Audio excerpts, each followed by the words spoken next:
Today I have Lisa Melgel from Canvas Spa with me, and we'll be talking about her business and story. Welcome, Lisa. Thank you. For starters, I noticed that you began your career as a corporate event planner. Was that fulfilling for you? It was very fulfilling, but not as fulfilling as having my own business. Yeah, so what did you decide to pursue a different career path?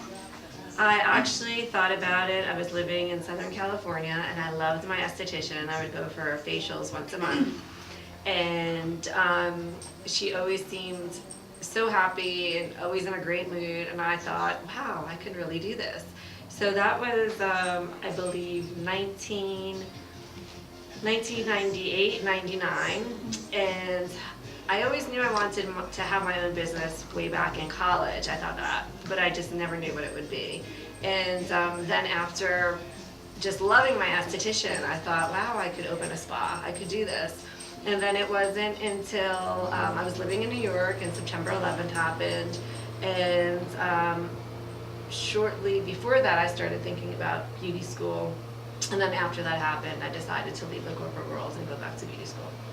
After you got your degree already? I had received my degree in 1991. Okay. So what do you accredit to landing such amazing jobs with these prestigious makeup lines such as Saint Laurent and Prada?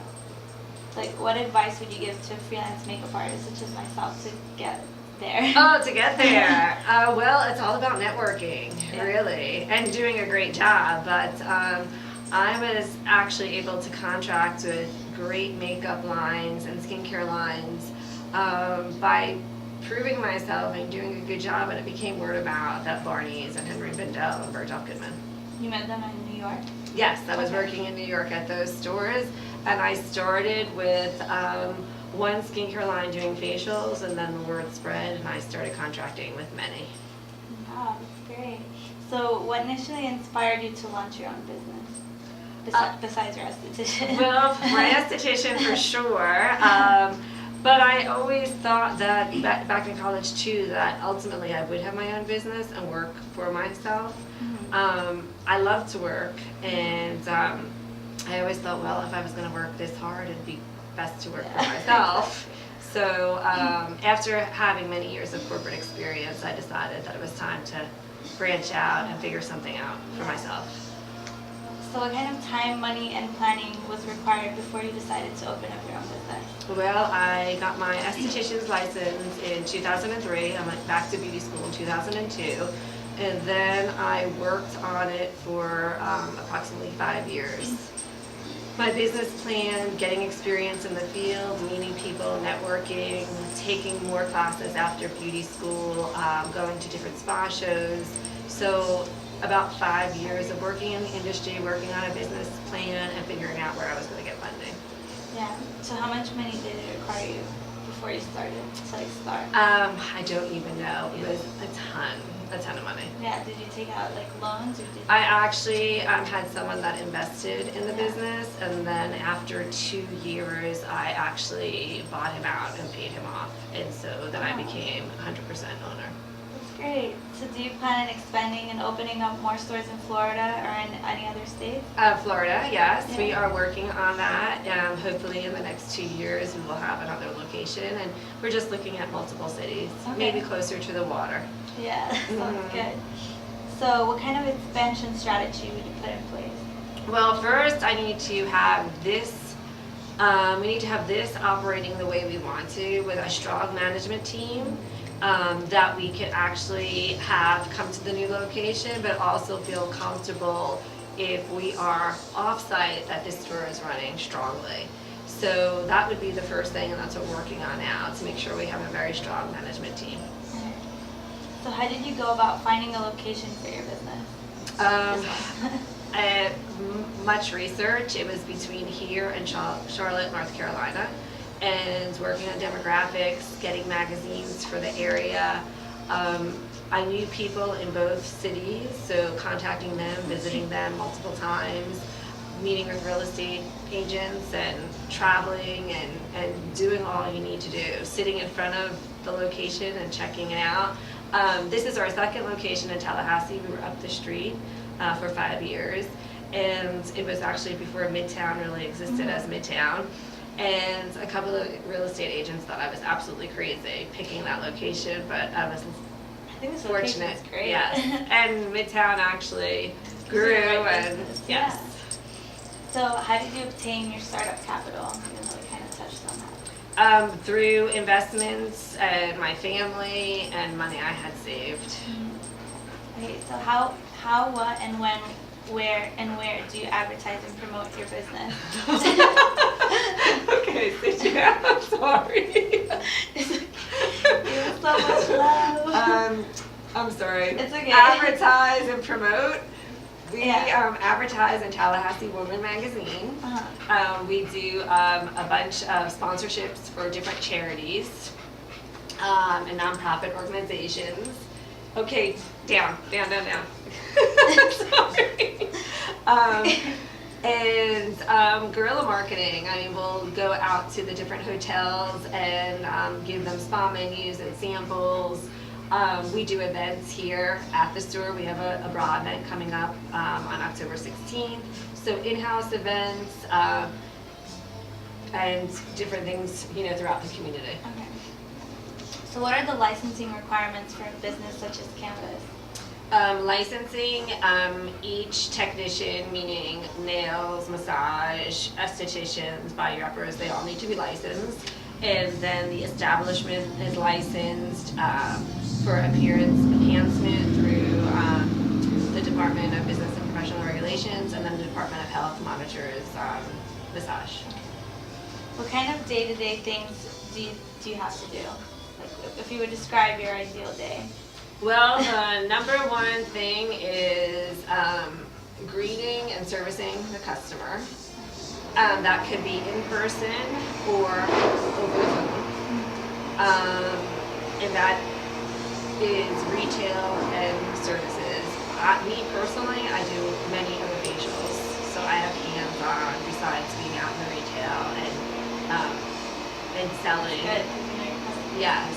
So every day is very different. It could be from updating our database to send out a marketing email, to putting stickers on bags, to making cucumber water for the spa.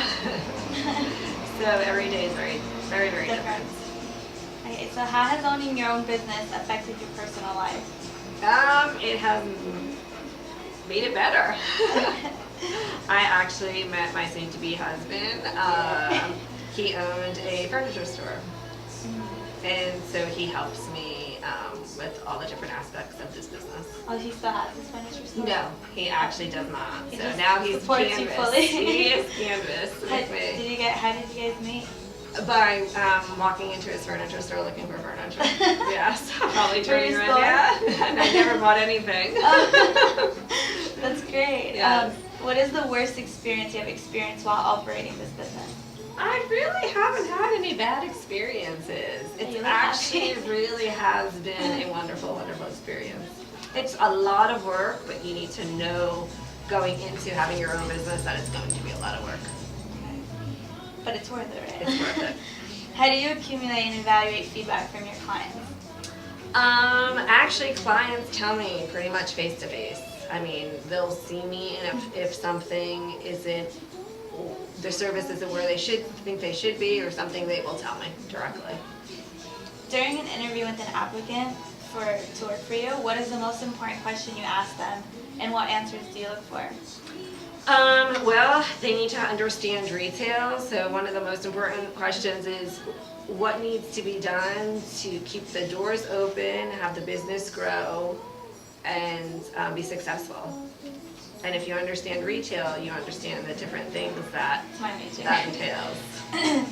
Do you suggest for future entrepreneurs in continuing education or get additional training, like after your bachelor's I think work experience is the best. work experience? And being in the industry field, I mean, that's what I did. I worked, besides corporate, I had my business background in marketing, doing corporate and events, but then actually working hands-on in the beauty industry. Does that mean you? Yes, and that's where you get your most, and to know if you're really going to enjoy what you're doing. So internships? Yes, would be a good- internships, and yeah. Okay. If you were to design the perfect team of 4 people to help you run this company, What are the most important characteristics in each of the 4 employees? Someone that sees work. Someone that is really passionate about the industry and what they're doing.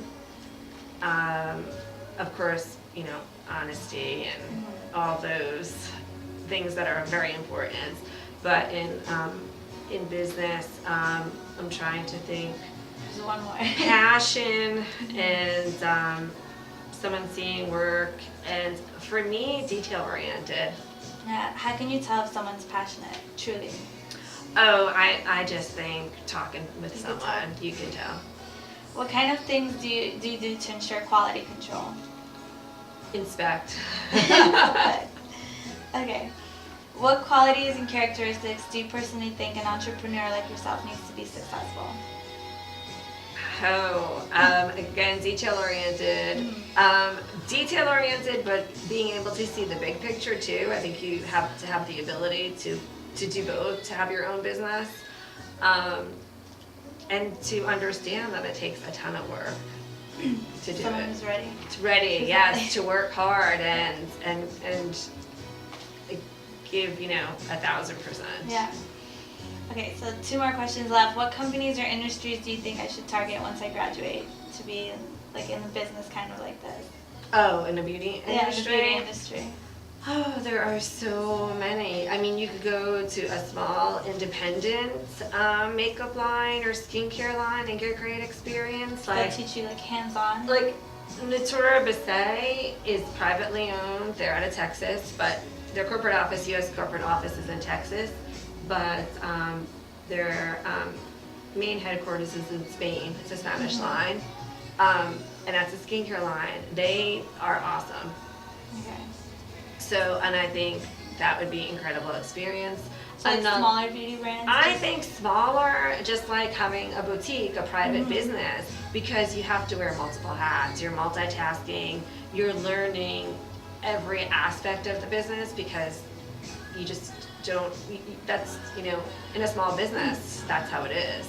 Yeah, if you go work for a big corporation, they'll You'll teach have you your the surface, job, right? yeah. I mean, from experience, but I'm thinking just owning a small business. I mean, our employees get to share and participate, and we value their input. So, from my experience, that's what I would think. To get the most experience and knowledge is to work for a small company. For someone who can teach you, Yes. be your mentor. Mm-hmm. So what is the best advice you can give someone starting out in the business?